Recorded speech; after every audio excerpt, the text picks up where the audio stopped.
சென்னையில் நடைபெற்ற விழாவில் கவிஞர் தியாரு எழுதிய வல்லமை தாராயோ உள்ளிட்ட 4 புத்தகங்கள் வெளியிடப்பட்டுள்ளன. சென்னை நுங்கம்பாக்கத்தில் உள்ள தனியார் விடுதியில் நடைபெற்ற விழாவில் கவிஞர் தியாரு எழுதிய வல்லமை தாராயோ, என் வளையில் விண்மீன்கள், வைகரையில் மலர்ந்த வைரப்பூக்கள், ஒரு வழிபோக்கனின் பார்வை உள்ளிட்ட 4 இலக்கிய படைப்புகள் வெளியிடப்பட்டன. இந்த புத்தகங்களை நக்கீரன் கோபால் வெளியிட 4 நூல்களின் முதல் பதிப்பினை கவிஞர் ஆண்டாள் பிரியதர்ஷினி பெற்றுக்கொண்டார். இந்த கலந்து கொண்ட சிறப்பு விருந்தினர்கள் கவிஞர் தியாரு எழுதிய புத்தகங்கள் குறித்தும் அதில் உள்ள கருத்துகள் குறித்தும் எடுத்துரைத்தனர். நியூ செஞ்சுரி புக் ஹவுஸ் மேலாண்மை இயக்குநர் சந்தானம், பெஸ்ட் மணி கோல்ட் நிறுவன தலைவர் ஜெகநாத் மிஸ்ரா, தமிழ்நாடு சிறுபான்மை நல ஆணையம் துணைத் தலைவர் இறையன்பன் குத்தூஸ், ஓசூர் தமிழ் சங்கம் தலைவர் கவிஞர் எல்லோராமணி, திரைப்பட இயக்குநர் அமுதன், திமுக மாநில இளைஞர் அணி துணை செயலாளர் ஜோயல், கவிஞர் தியாரு உள்ளிட்டோர் இந்த நிகழ்ச்சியில் பங்கேற்றனர். படிப்பு என்பது, புத்தகங்களை படிப்பது என்பது ஒரு மனிதனுடைய அறிவை, ஆற்றலை வளர்க்கக்கூடிய ஒன்று. அந்த வகையிலே அற்புதமான 4 புத்தகங்களை இங்கு தந்து நம்முடைய அறிவை, ஆற்றலை வளர்க்கக்கூடிய சிறந்த பணியினை நம்முடைய தியாரு அண்ணன் அவர்கள் இங்கே தந்திருக்கிறார்கள்.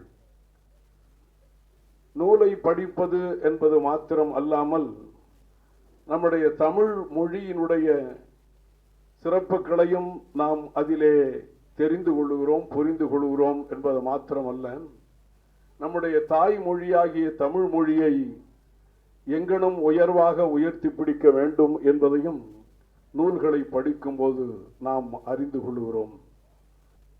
இந்த இலக்கிய உலகில் இமயமாய் விருதுகள் பல பெற்று விண்முட்டு புகழுக்கு சொந்தக்காரராய் அன்னை தமிழுக்கு பொன்மகனும் சுட்டி அழகு பார்ப்பவர்தான் என் ஆறுயிர் அண்ணன் கவிஞர் தியாகு அவர்கள். கவிஞர் தீட்டிய வல்லமை தாராய் என்ற கவிதை நூலில் கொட்டும் அருவியாய் கவிதை மலையை பொழிந்திருக்கின்றார்கள். அதை படிக்கின்ற பொழுது அந்த பைந்தமிழ் வரிகள் என் நெஞ்சமெல்லாம் திகட்டாத தேனமுதாய் பரவச ஊட்டியது. பல இடங்களில் அவரது எழுதுகோள் கொடுமையை கண்டு கொதி தெழுகின்ற கோடாரியாய் சிலிர்த்து நிற்பதையும் நான் படித்து ரசித்தேன். நூற்றுக்கணக்கான கதைகள் உள்ளத்தில் தமிழை நேசிப்பதால் முளைவிட்டு துளிர்கின்றன. எப்படி எங்கள் உள்ளம் வியக்கிறது. தமிழை நேசிப்பதால் தமிழ்த்தாயே உன்னோடு, தமிழை நேசிப்பதால் தமிழ்த்தாயே உன்னோடு. தாய் தந்தையர் வாட்டும் உன் அப்பனே நூற்றுக்கணக்கில் புத்தகங்கள் எழுதியிருக்கும் போது நீயோ 1000 புத்தகங்களை உருவாக்க துடிக்கும் உள்ளமே.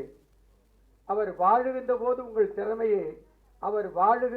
உங்கள் திறமையே அருகாமையிலிருந்து உங்களின் எழுத்துக்களை பாராட்டி புகழ்ந்து மகிழ்ந்த இதயம் அல்லவா. அந்த இதயங்கள் வாட்டும் என்றென்றும் நிரந்தரமாய் பல துறைகளில் பல்வேறு விருதுகள், பட்டங்கள் குவிந்தாலும் நீயோ மனிதநேயக்க மாமனிதன். மண் ஆள்வோர் தொடர்பில் இருந்தாலும் மானமுள்ள மனிதனாய் வளர்ந்து கொடுக்கிறாய். வேலை, வியாபாரம், தொழில் என நாள் முழுக்க பரபரப்பாகவே இருக்கிறது நம் வாழ்க்கை. வாழ்வாதாரத்திற்கான ஓட்டம்தான். எனினும் நம்முடைய ஓட்டம் அர்த்தமுள்ளதாக இருக்க வேண்டும் என்று அந்த மொழியை பார்க்கும்போது ஒரு இலகுவான மொழி. அவர் இந்த மாதிரியான விளம்பரங்கள் எழுதி பத்திரிகைகளில் எழுதும்போது கூட மக்களுடைய மனசில் சென்று சட்டென்று ஒட்டிக்கொள்வதை போல் அந்த மாதிரியான ஒரு மொழியை, காந்த மொழியை பின்பற்றுகிறார் அப்படிங்கிறத இந்த கட்டுரை முழுக்கவே புரிய முடியுது. அந்த கட்டுரையில கூடுதலா என்னன்னா, எந்த ஒரு வாக்கியமும் 8 வார்த்தைகள் அல்லது 7 வார்த்தைகளுக்கு மேலாக இல்லை. அவ்வளவு தூரம் ஒரு 5-6 வார்த்தைகளிலேயே தான் சொல்ல வந்த கருத்தை தெளிவாக சொல்கிறார் என்பது அவருடைய வெற்றியாக நாம் பார்க்கிறோம்.